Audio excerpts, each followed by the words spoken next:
Noches, estimados compañeros y docentes. Por acá me permito compartirles el reto de la semana número 4 con mucho énfasis en lo que vimos en la semana número 3 porque me pareció muy interesante las finanzas personales, pero quise escalarlo un poco.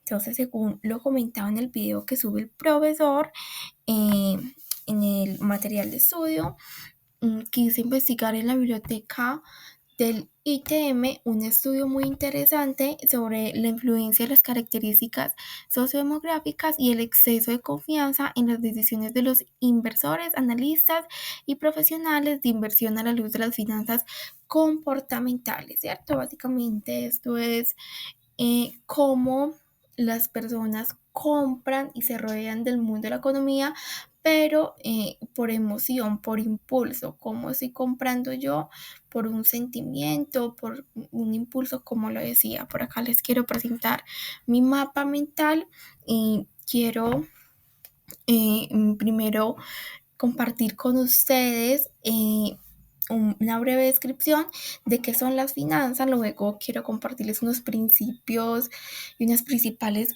conceptos, unos resultados muy relevantes de este análisis, unas aplicaciones en el mundo real, un ejemplo muy clásico y culminamos con unos tips de mejorar estos comportamientos. Entonces, como primero, tenemos por acá que son las finanzas comportamentales y básicamente son las que estudian las emociones, los sesgos cognitivos y los factores sociales y que influyen en las decisiones económicas y especialmente en un contexto de inversión, ahorro, consumo, con diferentes finanzas tradicionales que suponen que los individuos, las personas racionales, maximizan su utilidad y tienen un enfoque que reconoce mucho las personas no siempre actúan racionalmente y las decisiones están muy influenciadas por percepciones, intuiciones y estados emocionales que cambian mucho y esto lo da de como a llevar este tipo de decisiones que es una compra. Existen muchos patrones sistemáticos de error que afectan un juicio financiero, como lo llamamos. Hay unos principales conceptos y una breve descripción que les quiero compartir para tenerlos como mucho más claros. Y tengo como primero la racionalidad limitada, que es algo que investigué bastante, y la pequeña descripción son como las personas toman una decisión con información demasiado incompleta y una capacidad cognitiva bastante limitada.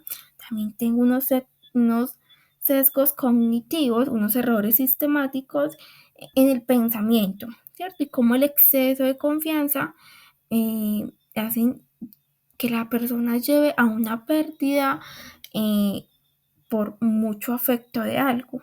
Tengo la teoría prospéctica, eh, cuando preferimos evitar una pérdida más que obtener una ganancia equivalente. Esa sería una pequeña descripción, un efecto rebaño. Se los voy a escribir como la tendencia a seguir decisiones a la mayoría. Incluso si no son como muy viables, pero todo el mundo hace eso, entonces yo también. Y tengo como último un empujón. Por acá Richard Trailer habla mucho de esto, de cómo los pequeños estímulos que orientan las decisiones sin eh, imponerlas. Entonces, así como base a esto, tengo acá unos resultados muy relevantes del estudio, según lo comprendido, y cómo lo puedo aplicar en un mundo real.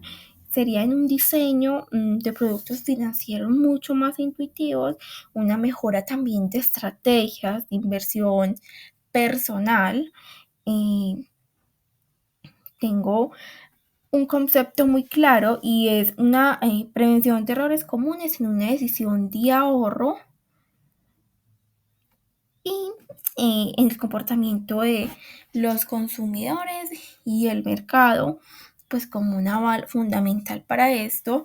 Un ejemplo bastante clásico sería, a ver, un inversor sigue siempre como comprando acciones en una empresa que ya está en quiebra, ¿cierto?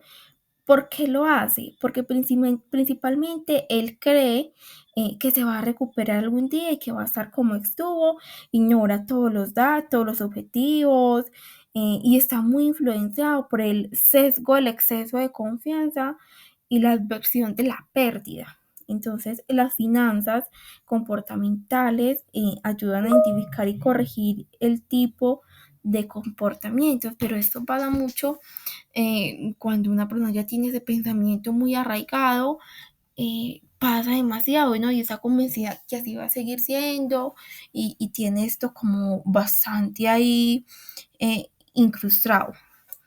Eh, por acá les tengo unos tips para mejorar estos comportamientos, según lo dice el estudio sobre la influencia de las características y las finanzas comportamentales.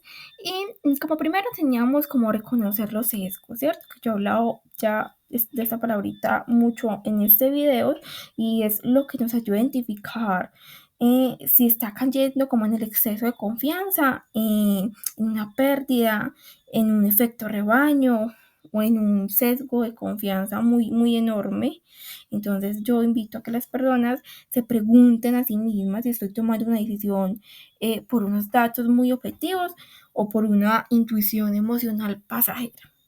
¿Cierto? Tengo como segundo por acá establecer reglas claras de inversión, donde defino como criterios racionales antes de invertir, como unos objetivos, límites, un límite de pérdida también, como un horizonte temporal, hay que evaluar qué se está ganando, se está perdiendo, cómo va la proyección y hacer un checklist, una listica para evaluar decisiones y evitar impulsos. Los impulsos marcan mucho estas finanzas comportamentales. Como tercero tenemos documenta tus decisiones. Hay que llevar un registro de las decisiones financieras y las razones detrás de ellos, porque esto nos ayuda a detectar patrones emocionales, mejoras de juicio con el tiempo y muchas más cosas que es demasiado interesante. Como cuarto tenemos una diversificación de fuentes de información.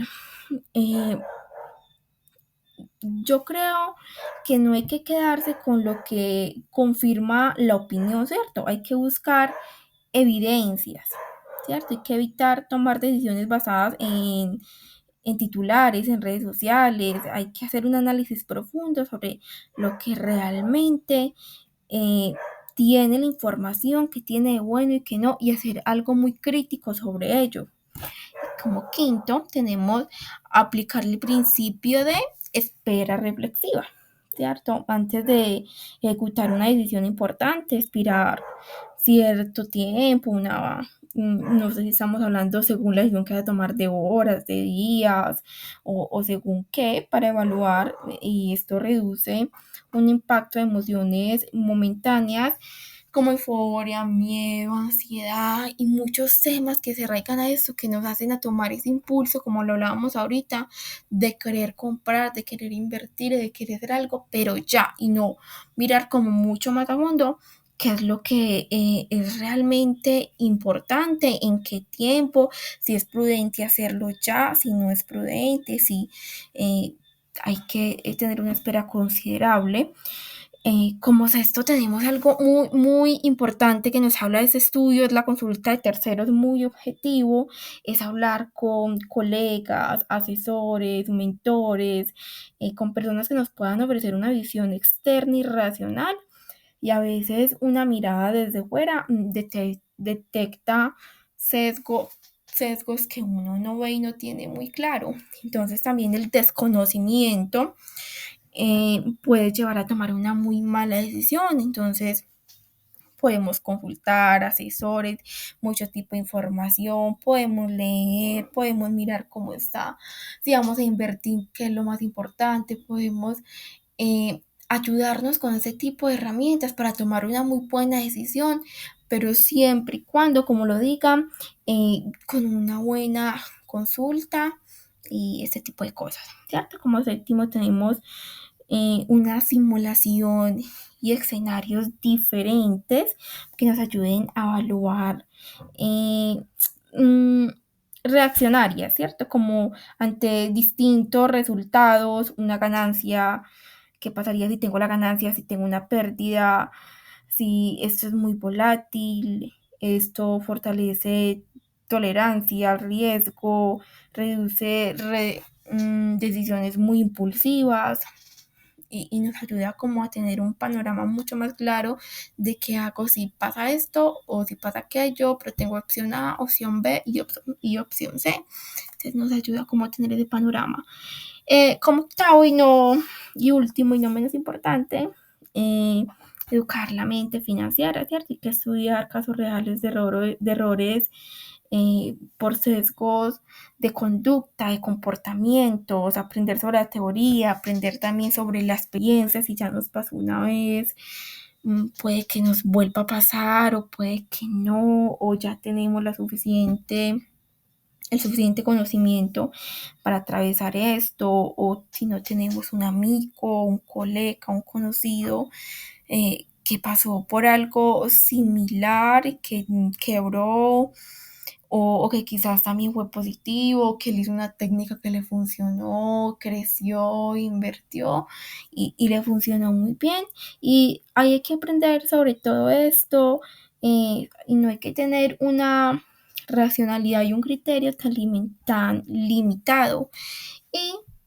Y quiero por acá compartir una frase final porque fui como mucho más a fondo de esto y es una frase bastante interesante de Daniel Kahneman, ¿cierto? Él ganó un premio Nobel de Economía y es uno de los fundadores más importantes de la teoría prospectiva del campo de las finanzas conductuales.